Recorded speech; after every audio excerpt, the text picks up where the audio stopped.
마태복음 6장 12절 말씀인데요. 한 절입니다. 우리 같이 읽겠습니다. 시작. 우리가 우리에게 죄 지은 자를 사하여 준 것 같이 우리 죄를 사하여 주시옵고. 아멘. 아, 근자에 이제 정권이 바뀌고 나서요. 전 대통령에 대한 특검을 진행하는 가운데 듣고 싶지 않은데 또 개신교의 목사님들의 이름이 거론되고 있습니다. 교계를 대표하는 분들입니다. 뭐 저희들 이제 목사 같은 세계에서는 어른이라고 표현을 하기도 하는데 안타깝죠. 굉장히 참담합니다. 이런 현상들을 포함하여서 한국교회가 불과 반세기 전만, 반세기 전 아니죠. 한 세대가 전하기 전보다도 많이 쇠퇴하고 있는 것이 사실이에요. 그 안에는 여러 가지 요인이 포함되어 있습니다. 저는 그렇게 잘 못하지만 목사님들이 어떤 목사님 참 유명하다는 목사님들이 설교를 가만히 듣다 보면 참 우리의 감성을 터치하는 그런 설교. 좋지만 단점이 있는. 또 교회가 가지고 있는 사회적인 책임들을 못하는 것들.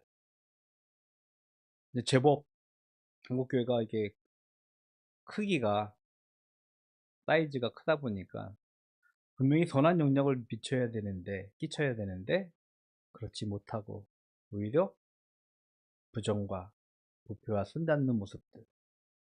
어떤 아마 지도자들의 도덕적 실추라고 저는 생각하는데 이런 여러 가지 요인들을 가지고 교회가 쇠퇴하고 있습니다. 근데 여기에 하나 더 교회의 쇠퇴의 요인을 지적한다면, 분석한다면 교회는 더 이상 우리의 죄를 고발하고 경계하고 회개를 요구하지 않고 있는 영적인 부감각, 영적인 타락에 빠져있기 때문이라 생각합니다. 구약에는 제사라는 제도가 있습니다. 우리도 제사를 지내는데 비슷하지만 좀 다릅니다. 구약의 제사는요, 크게 두 가지 목적을 가지고 있어요. 먼저 하나는 하나님과 화평하기 위해서 제사를 드리면서 하나님과 화목제물을 드렸습니다. 또한 동시에 속죄제라고 표현을 하고 있는데요. 제물을 잡습니다. 근데 제물을 잡는데 그 제사를 드리는 사람이 자신의 죄값을 그 제물에 전가하는 거예요. 대리해서 그것을 희생하면서 자신의 죄 씻음을 하나님께 기도하는 제사 드리는 속죄제가 있었습니다. 예수님께서 십자가 위에서 죽으셨거든요. 그의 죽음은 하나님의 공의였습니다. 왜? 하나님은 죄의 값을 죽음이라고 사망이라고 말씀하셨기 때문에 인간의 죄를 깨끗하게 해결하기 위해서 미안성의 구약의 제사를 완성하기 위해 예수님의 십자가의 죽으심을 통하여서 구약의 제사를 특별히 속죄제를 단번에 해결하시는 하나님의 공의였습니다. 이런 제사를 우리는 기억해야 합니다. 우리가 한 달에 한 번씩 지금 주기도문의 말씀을 가지고 묵상을 하고 있는데요. 주기도문은 예수님께서 우리들에게 거룩한 하나님의 나라, 그의 통치, 그리고 일용할 양식을 기도하라는 말씀까지 우리가 묵상을 해왔습니다. 그리고 오늘 본문에는 이어서 죄의 용서를 반드시 기억하고 잊지 말라고 우리들에게 가르치고 있는 것입니다. 인간의 문명이 발전을 하면서 인간은 인간 존엄의 가치와 중요성을 우리는 그 어느 때보다도 많이 알고 깨닫고 있습니다. 분명히 인간은 그 무엇보다도 가치가 있고 의미가 있다는 것을 우리는 알고 있는데요. 우리는 여기서 간과하지 않을 것이 하나 있어요. 그것은 바로 타락한 인간의 본성인 것입니다. 인류의 역사를 통해서 인간은 지상낙원을 꿈꿔왔습니다. 모두가 평화롭고 화목하고 이 땅 위에서 파라다이스를, 지상낙원을 만들 것이라고 기대하고 있지만 우리는 그것이 얼마나 허무한 것인가, 오늘날의 역사를 통해서 우리는 직시하고 있습니다. 여러분, 더 이상 이 땅 위에 전쟁은 없을 것 같았어요. 그런데 놀랍게도 처참하게 여자, 어린아이, 민간인 가녀치 않고 개의치 않고 살상무기를 통해서 처참하게 죽이는 역사가 우리는 날마다 매스컴을 통해서 중계받고 있습니다. 외국에 나가면 그런 얘기 합니다. 한국, 너희가 가장 위험한 나라 아니야? 북한하고 대립하고 있으면서. 근데 저희는 그렇지 않잖아요. 오히려 총칼을 들고 겨누고 살고 있는 우리는 그런 전쟁의 위협으로부터 오히려 해방되어서 살고 있는데, 그렇지 않을 것 같은 그곳이 전쟁을 통해서 무참하게 시민들이 죽어가고 있습니다. 인간의 추악한 민낯이 여전히 인간의 존엄과 인간의 가치를 극대화시키는 이 사회 속에서도 처참하게 파괴하는 것입니다. 오늘날 역사를 통해서 우리는 직시하고 있다는 것입니다. 성경은요, 그 인간의 죄라는 죄의 단어를 히브리어 언어로 이렇게 표현을 하고 있더라고요. 관역에서 벗어난 화살이라. 즉, 자신의 목표를 상실한 행위예요. 화살이 관역을 벗어났다면 그것은 무의미하잖아요. 죄는 그런 것입니다. 목적을 상실한 행위. 아담이 에덴 동산에서 선악을 알게 하는 나무 열매를 따먹게 되어집니다. 그것은요, 하나님과의 언약을 파기한 불순종의 행위였어요. 하나님과의 언약을 깨뜨림으로써 아담은 하나님이 없는 세상에서 스스로 살아가려는 길을 택했지만 결국에는 그것은 자신을 파괴하는 행위였다는 것입니다. 그의 후손을 볼까요? 아담의 아들 가인이요, 자신의 동생을 죽입니다. 그리고 아벨의 품을 떠납니다. 그 죄값에 두려워서 아벨을 떠나서 가정을 이룬 후 성경에서는 도시를 건설했다라고 성경에서 기록하고 있습니다. 도시의 건설은 분명히 인간 문명이 발전하는 그런 놀라운 진일보한 역사적 사건이긴 하지만 그것은 하나님의 보호가 아닌 인간 스스로 자신만이 힘으로 살려는 독립의 역사이기도 했습니다. 인간 존엄의 가치와 의미는요, 하나님으로부터 비롯된다는 것을 여러분 기억해야 합니다. 단순히 자신을 지키고 생존하는 것만으로 인간의 존엄은 완성되지 않는다는 것을 우리는 반드시 깨달아야 합니다. 인간의 죄악 때문이죠. 인간의 원죄로부터 우리는 지금은 자본주의의 절대적인 영향을 받고 있어요. 그래서 그 탐욕의 노예가 된 추악한 인간의 내면이 발가벗겨지고 이를 경계하고 지도해야 할 교회와 지도자들마저 탐욕의 욕망으로 삼켜져 도덕적 무감각으로 살아가고 있는 현실을 우리는 살아가고 있습니다. 이런 인간의 추악함을 더 이상 이 시간에 고발하지는 않겠습니다. 하지만 그들의 추악함이요, 우리와 결코 다르지 않다는 것을 다시 한번 깨달아야 할 것입니다. 인간 내면에 있는 우리의 모습, 하나님이 없이 살아가려는 우리의 잘못된 자아들, 하나님은 그것을 죄라고 우리들에게 말씀하고 있기 때문입니다. 예수님은 그래서요, 우리의 죄를 용서해 달라는 기도를 가르치신 것입니다. 죄의 용서함을 회개라고 합니다. 회개는요, 아주 단순하게 표현한다면 삶의 방향을 전환하는 거예요. 회개 없는 삶은요, 죽음을 향해 달려가는 삶입니다. 영원한 파괴를 향해 달려가는 삶이에요. 이렇게 표현할까요? 도덕적으로, 윤리적으로 매우 건전하고 매우 보기 좋은 모범이 되는 삶이 있어요.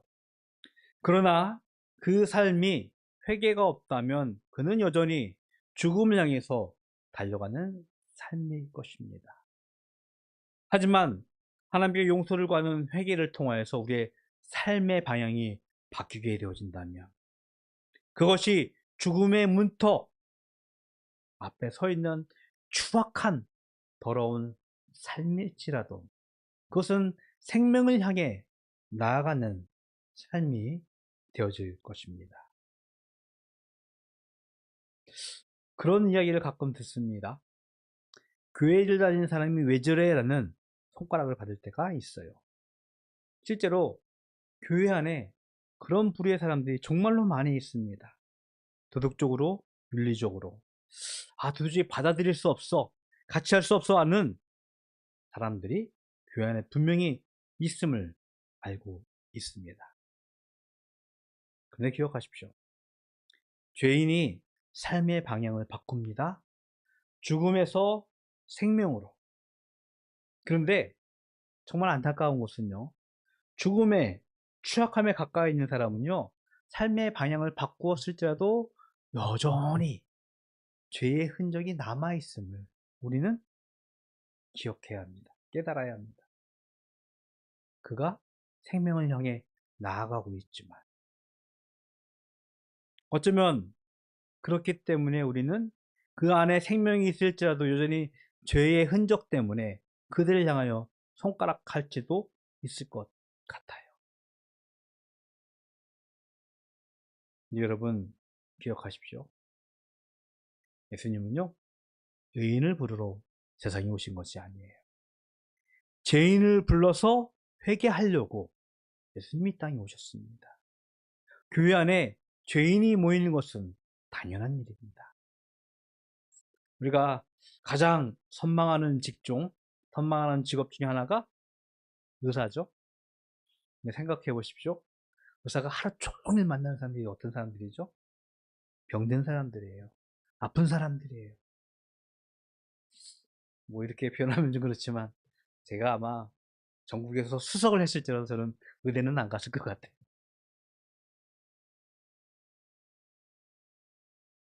예수님은요, 죄인을 부르러 오셨어요. 그리고 그가 회개하여서 죽음을 아니라 생명을 향해 달려나가기를 기대하시죠. 회개를 우리에게 요구하시기로 이 땅에 오셨다는 것입니다. 예수님은 이 회개의 기도를, 죄의 용서함을 우리들에게 가르치신 것입니다. 그러면서 예수님께서 이 죄의 용서 앞에 한 가지 조건절이라고 할까요? 문장을 더하는데 그것은 무엇이냐면 우리에게 죄 지은 자를 사하여 준 것 같이라고 표현을 하고 있습니다. 우리에게 죄의 용서를 간구하라고 명령하고 있습니다. 우리의 죄를 용서하십시오라고 우리는 하나님께 기도합니다. 우리의 회개를 우리는 기도해야 합니다. 죽음을 향하던 그 삶의 방향을 바꾸어서 변화해서 생명을 향해 나아가는 삶, 더불어서 우리의 이웃의 죄를 용서해 달라고 우리에게 기도하라고 가르치고 있는 것입니다. 죄의 용서. 동시에 우리에게 죄 지은 자를 용서하겠다는 결단을 이 기도문 안에 예수님은 포함하고 있다는 것입니다. 마태복음 18장에는 예수님의 이런 비유가 나옵니다. 만 달란트 빚진 자가 나옵니다. 여러분, 만 달란트 하니까는 좀 피부 확 안 와닿잖아요. 성경에 나오고 있는 뭐 5달란트, 뭐 2달란트, 1달란트 비유 기억하시나요? 여기서 5달란트를 지금도 아니죠. 또 수년 전이네. 하루 일당으로 계산해 보니까 제가 한 10여 년 전에도 이게 성경 주석을 찾아봤을 때 이 5달란트가 3억이라고 하더라고요. 3억. 그럼 만 달란트는 어느 정도인지 가늠이 되겠죠, 조금? 하여튼 요즘에 너무 억곡하니까 이제 어기동처럼 안 느껴지는데 정말 어마어마한 돈입니다. 어찌 보면 평범한 사람들이 일평생 일해도 갚을 수 없는 돈이에요. 근데 그 달란트를, 그 만 달란트를 용서받은 자가 자신의 이웃, 자신에게 1000데나리온, 물론 1000데나리온도 큰 돈이에요. 1데나리온이 하루에 일당입니다. 그러면 1000데나리온이면 3년의 임금이죠? 뭐 지금 일당 아무리 적게 잡아도 10만 원 잡고 치면은 그것도 어마어마한 돈인데, 근데 비교해 보십시오. 만 달란트와 1000데나리온 비교가 안 되는데, 만 달란트 빚을 탕감받은 자가 1000데나리온 빚진 자신의 동료에게 그것을 받지 못하자 이를 감옥에 보내는 사건이 성경에 예수님 비유로 말씀하십니다. 이 소식을 들은 만 달란트의 탕감을 해준 임금이 이를 다시 한번 용서하지 못하고 감옥에 가두는 예수님의 비유가 등장합니다. 어마어마한, 우리는 우리의 생명을 용서함을 받았는데 우리의 죄 지은 우리의 이웃을 용서하지 못하는 것에 대해서 예수님은 엄히 경계하면서 이렇게 말씀하십니다. 너희 형제를 용서하지 않으면 천부께서도 하나님께서도 용서하지 않을 것이다 라고 말씀하십니다. 즉 우리의 죄 용서함을 우리는 구할 때 동시에 우리 이웃의 죄를 내가 용서하겠다라고 하나님께 결단을 하는 기도가 있어야 될 줄로 믿습니다. 주기도문의 기도는요, 서약이라고 하더라. 일용할 양식을 구하는 기도를 하라고 말씀을 드렸습니다. 그것은 하나님을 내가 신뢰하겠다는 믿음의 서약입니다. 오늘 죄의 용서를 우리의 기도는요, 우리의 이웃을 용서하겠다는 믿음의 결단인 줄로 믿습니다. 그러나 우리는 알고 있습니다. 이웃을 용서한다는 것이 얼마나 힘든 일인지. 저도 가만히 생각해 보면 내 동료, 내 이웃들 용서하지 못한 사람이 있어요. 나에게 좀 안 좋게 했거나. 좀 생각해 보면 떠오르는 인물들이 분명히 있습니다. 이 사람은 용서해야 되는데 안 돼요. 그래서 성경은 이렇게 말씀하고 계십니다. 우리 스스로 용서하는 것은 불가능해요. 우리의 이웃의 죄를 용서할 수 있는 믿음과 용기를 주시는 하나님을 향해 기도하라고 가르치고 있는 것입니다. 성경을 하나 읽어 드릴게요. 로마서 13장 8절의 말씀입니다. 피차 사랑의 빚 외에는 아무에게도 아무 빚도 지지 말라. 남을 사랑하는 자는 율법을 다 이루었느니라. 여러분, 저와 여러분은요, 사랑의 빛을 졌습니다. 예수님의 죽음, 예수님의 희생이 우리의 생명을 살리는, 우리의 죄값을 대신하는 그 빛을 우리는 지었습니다. 그 빛을 기억하십시오. 그리고 그 예수님의 죽음과 희생으로 새 생명을 살아가는 우리는요, 더 이상 이웃을 향해 정죄하거나 판단하는 것이 아니라 우리를 용서하신 그 예수님의 용서에 힘입어 살아가는 힘으로 우리 이웃을 용서하고 그를 사랑하며 그와 같이 더불어 살아가는 사랑의 삶을 살아가는 우리 바다교회 가족이 되기를 주님의 이름으로 축복을 드리겠습니다. 사랑의 빛 외에는 아무 빛도 지지 말라고 성경은 우리에게 용서하심을 가르치고 있습니다. 기도하겠습니다. 하나님, 감사합니다. 우리가 이렇게 새 생명으로 살아가는 것은 예수 그리스도의 십자가의 죽음의 희생과 헌신인 줄 알고 있습니다. 우리는 그 사랑의 빛을 가지고 살고 있습니다. 우리의 죄의 용서와 더불어 우리의 이웃을 용서하겠다는 믿음의 결단을 가르치신 예수님의 기도문을 기억하면서 우리가 사랑의 삶을 살아가는 주의 백성들 되게 하여 주시옵소서. 하나님께 이 시간 고백하여 예물 드립니다. 그들의 믿음의 고백으로 드려진 예물입니다. 소득의 10분의 1과 기도의 제목, 감사의 제목으로 드려진 예물 주님 기뻐 받으시옵시고 그들로 하여금 하나님의 나라가 이 땅 위에 견고하게 세워지는 하나님의 은혜를 경험하게 하여 주시옵소서. 지금은 우리 구주 예수 그리스도의 은혜와 하나님 아버지의 그 크신 사랑하심과 성령님의 교통하심이 우리 죄 용서함을 기도함과 동시에 우리의 이웃의 죄 용서를 기도하기로 결단하는 모든 백성들 머리 위에 영원토록 함께 있을지어다. 아멘.